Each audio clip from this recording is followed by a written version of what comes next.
Welcome, stranger. When I'm not watching horror movies, I love playing horror games. And right now, I'm absolutely pumped up for Resident Evil Requiem to release later this month. The question is, what am I going to watch while I wait? Well, there's been a whole bunch of Resident Evil adaptations, both movies and series, and I'm going to break them down. Not only that, I got some non-Resident Evil media, some secret spice at the end of the video, so stick around for that. And if you want fresh horror content released every week, you don't need to be a master of unlocking. You just need to subscribe. Okay, first up, let's talk about the live action movies. Starting with, in 2002, Resident Evil. This was followed by Apocalypse, Extinction, Afterlife, Retribution, and the final chapter. This is Paul W.S. Anderson's take on the universe, and it kind of does its own thing. And before I raise any sort of criticism, I want to make it clear I absolutely love this guy. I personally think Death Race is a masterpiece. I know a lot of people will say that Karloff was the best Frankenstein, but for me, it was Jason Statham. Now, this series of movies all center around a character named Alice, played by the director's wife, Mila Jovovich. And while she is a completely original creation for these movies, a whole bunch of the Resident Evil characters and monsters and locations all feature in them. In the first movie, you get to see the Hive, as well as zombies, the Cerebus dogs, and the Licker. And the second movie even gives us Raccoon City itself and the Nemesis. And while those first two movies aren't exactly true to the plot, from that point onwards, things kind of drift away from the source material. And by drift away, I mean the source material is a tiny speck on the horizon as the movies wash out to sea. Things really get to the point where Alice is essentially a superhero. She's like Goku or Superman tier. However, my main gripe with these movies is that all of the characters from the actual games kind of feel redundant around her. It feels like they lose all agency, and at points they're kind of like party members in a JRPG just waiting in a line for orders from the protagonist. That being said, the franchise on the whole is entertaining. However, those films aren't the only live action adaptation that we need to think about. We also have Resident Evil Welcome to Raccoon City. This movie, released in 2021, has the opposite problem. This one just tries to fit in way too much, like me at an all-you-can-eat buffet. It tries to cram in the entire plot of Resident Evil 1 and Resident Evil 2, which are both full-length video games, each with two storylines, one for each protagonist. And you're trying to squish all of that into a single movie's runtime. I was really excited for this one when it came out. Like, all of the screenshots of the movie, it looked just like the games. But when you watch the movie, the characters don't act like they do in the games. Leon, for example, is hungover, and Albert Wesker is like a prank playing jock. Okay, so far, so much for faithful adaptations. But what if I told you there was more Resident Evil movies? Capcom themselves, creators of the games, made a whole bunch of computer-generated movies, starting with The Generation. This one features Leon dealing with an outbreak in an airport. We've got Damnation. This one's set in the Middle East. It features bioweapons being used for war and political intrigue. It's actually a really grounded take on the franchise. Vendetta, the next one, acts like a counterbalance to that though, with Leon and Chris going on an unhinged, action-packed adventure with motorcycle zombies. And finally, Death Island, where the whole gang gets together on a theme park island, and it features all of the classic monsters you love. None of these movies are adaptations of the games.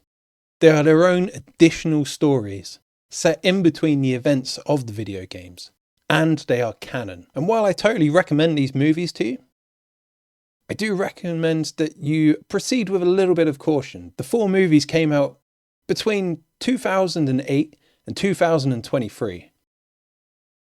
That means the quality of the animation can vary a bit. That being said, none of them are so bad that I would consider them unwatchable. They almost have that kind of feel to them, like you're watching a movie that someone stitched together out of cutscenes from the actual games. Except there's no QuickTime events. Sure, that's a bunch of movies, and that will kill some time, but Resident Evil Requiem doesn't come out until the end of the month. How about the TV shows? These once again come in two flavors. First, live action. The live action Resident Evil TV series was made by Netflix. The whole thing has got that kind of teen, young adult vibe, which is really weird. It focuses on the two teenage Wesker children, who aren't characters from the video game. The whole thing was not very well received by the fan base. No one really liked it, but I will say this for it. One of the best things about the show was Lance Reddick playing Albert Wesker. I really enjoyed his performance in it. Unfortunately, no matter how many Weskers he played, it wasn't really enough to hold up the show. And it got cancelled after only 8 episodes in one season. But to quote Yoda, there is another. And this once again released on Netflix. But this time it's another Capcom computer-generated animated series. Resident Evil Infinite Darkness. This one follows our boy Leon again, and Claire as well. And it's once again another canon adventure featuring a zombie outbreak. Story-wise, it follows on from Resident Evil 4 and partly sets up Resident Evil 5. And in terms of where it fits on the CG movie timeline, this one takes place between Vendetta and Death Island. It's only a few episodes long, so it doesn't overstay its welcome, and the animation in it is really nice. However, I will say plot-wise, it's not really taking any risks. It's a bit Resident Evil by the numbers. However, if you're set on watching a series, then I would recommend Infinite Darkness. So we've rattled through the shows and the movies, the adaptations with the actual Resident Evil name attached to it. But I promised you some secret spice. Well, I've got a bunch of movie recommendations for you that while they don't carry the name, they've got all the right vibes. My first recommendation is Day of the Dead. This is Romero's 3rd chapter in his Of the Dead saga. And while you could argue that any of them would be a great fit, Day of the Dead is a zombie movie which takes place in an underground laboratory. We've got mad scientists, things are tense, supplies are running low. It's a shame we never got that George Romero adaptation of Resident Evil.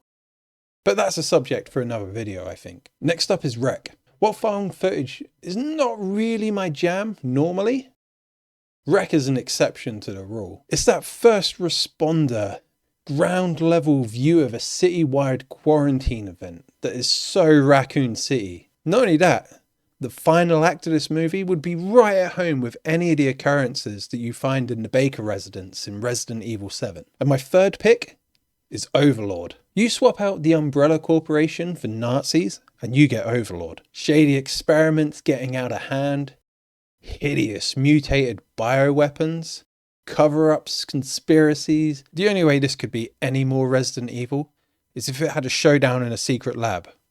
Oh wait, no, it has that. Honestly, I think I'm just scratching the surface here. You could totally pick movies based on which one is your favourite game.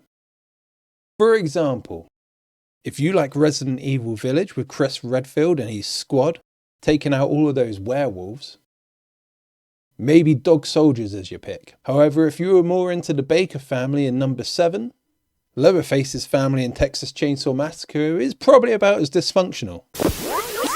Yeah, I think there's a whole bunch of movies that are more Resident Evil than, well, Resident Evil. Drop your recommendations for everyone else in the comments below so we can discuss. What movies do you think have the Resident Evil vibe? Oh, and let's not forget, the new game isn't the only thing that Resident Evil fans have to look forward to this year. We're also getting a new live-action adaptation from the director of Weapons, which was actually one of last year's top horror movies. Drop a like on this video if you are cautiously optimistic about the new movie. I know I am. Make sure you subscribe if you want more weekly horror content that's wittier than a t-shirt that says, I visited Raccoon City and all I got was this lousy T-virus. Until next time, I'm Jay. This is Jay's VHS Rentals. Be kind and rewind.